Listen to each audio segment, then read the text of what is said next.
Right now, one of the most crucial things with tornadoes and hurricanes is how to protect yourself when you have no place to go or any way of otherwise of doing it.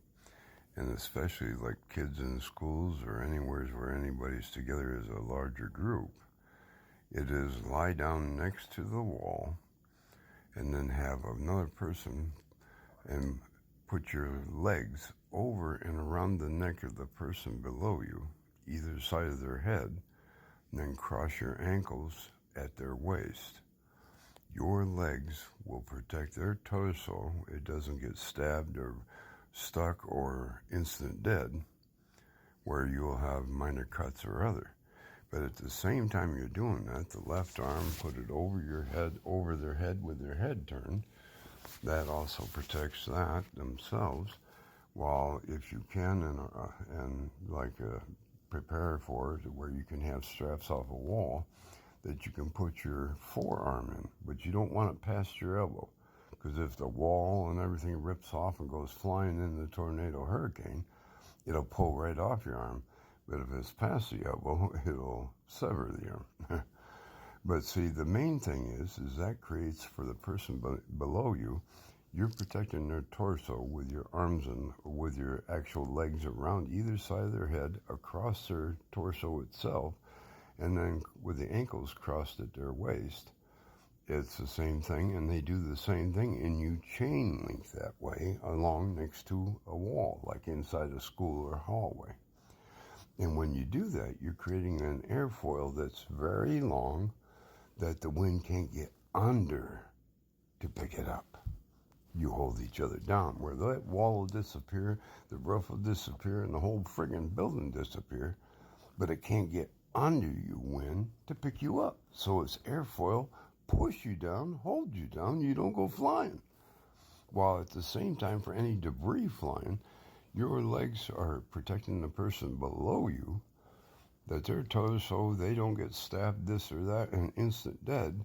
No, you'll have a minor cuts or other on your legs, and you all survive, but you also all ain't going to go flying.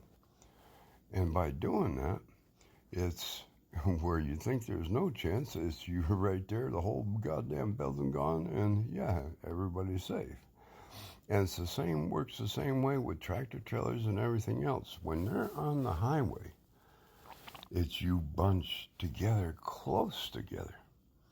Because a tractor trailer has box kite aerodynamics. That when the wind blows, it can go under it. It turns just 45 degrees. That puts and makes an airplane wing. It will lift. But when you tuck all them cars tight against some tractor trailers, air can't go under it. So when you're all caught out in the open, it's don't go flying and everything else. It's bunched together. Go side by side, tight together. Then the air can't get under you to get the lift.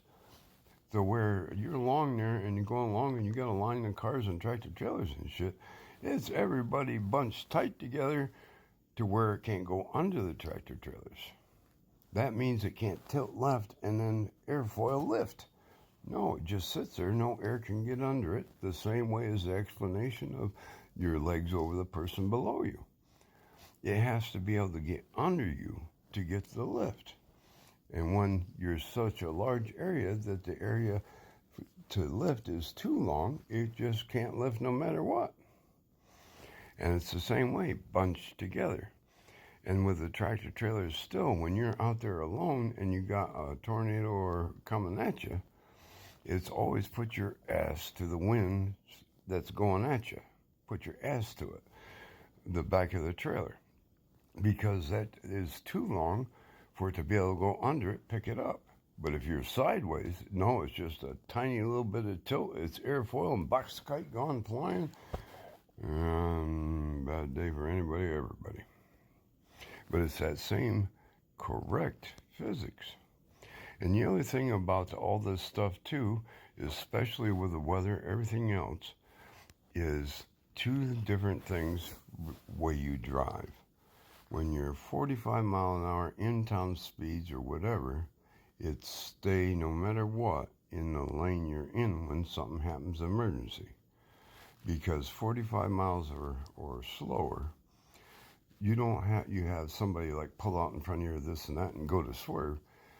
They don't have time to check blind spots and everything else, and half the time you don't realize traffic coming the other way, to where you end up doing a head-on, and it's the equivalent of 60, 70 miles an hour head-on, where people in both cars are dead, but the 45 miles an hour, no matter what, below that speed, it's stay in the lane you're in. Hit the one responsible. And when you hit the one responsible, it's still low speed impact hit. Nobody dead, just your car screwed up. Whereas the other way, it's swerving all this and that. You end up head on, and it's tell yourself that decision. When it's in town, it's stay in your lane no matter what. Who the hell's responsible for causing the problem? Didn't give you enough room. Whereas out on the highway, on tractor trailers and high-speed interstates and all that, it's aim between the cars or vehicles in front of you. When you aim between the cars and vehicle in front of you, you're always going off center where you're not crushing the whole back of the vehicle to explode a gas tank and kaboom, fumes and fuel all over the place. No matter what, car or tractor trailer. You swerve between whatever's in front of you to put the front of your vehicle go in between. That gives you a 45-degree angle. You knock them right or you knock them left, they bounce out of the way, and you aren't crushing the back of the vehicle to be exploding tanks anywheres, including tractor trailers. And having put a lot of that out there is how they have already reduced that. A lot of them aren't. You got these serious pileups, but there's no explosions. Well, that's how, and you have to tell yourself, behave that way.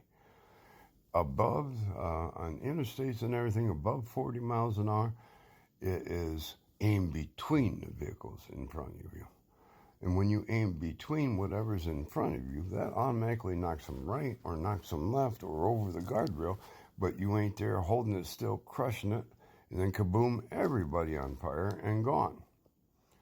Whereas below 40 miles an hour, in town and everything else, it's stay in your lane, hit the one responsible who didn't give you the room. Because it's still going to be minor damage. It ain't going to be kill you, anything stuff, and it's not really enough to normally explode a fuel tank or crush it enough to explode. Because the speed isn't high enough for it. Whereas anybody in the 40 miles an hour, typical kids and most people, when they don't give them that, it's no matter what. They don't want to hit and then jerk the wheel over into and end up head on, which the combination of two vehicles doing 40 miles an hour is, yeah, you're dead, your car blew up, and ain't a nice day. That's why you got to tell yourself in advance, below 40 miles an hour, it's hit, don't change lanes. The only time you change lanes is when you can and do check blind spot, nobody there, and then you can go around. If you don't have time to check your blind spot, it's just lock them brakes and hit the one responsible. It's not a high enough impact to actually explode a gas tank or anything, and you aren't. Because see, it always happens that they swerve, and then they end up head on, and two vehicles head on, everybody dead, and the one that caused the problem drives off and pays none of that cost. That's the main things. Tell yourself the two differences. When you're above 40 miles an hour, like interstate and other, it's aimed between the cars or vehicles in front of you. That's cars, trucks, or tractor trailers, same thing. By doing that, you're putting everything you're going to hit on a 45-degree angle, knock it right, knock it left, but none of that squash it, blow, guarantee, crush the tank, blow it up, ignite it. You don't have any of that. And that's also when they started getting with all these big pileups, but nobody on fire. Let's make a note of that and be sure of it. And have a great day. God does love you. And you get through it. Life gets awesome.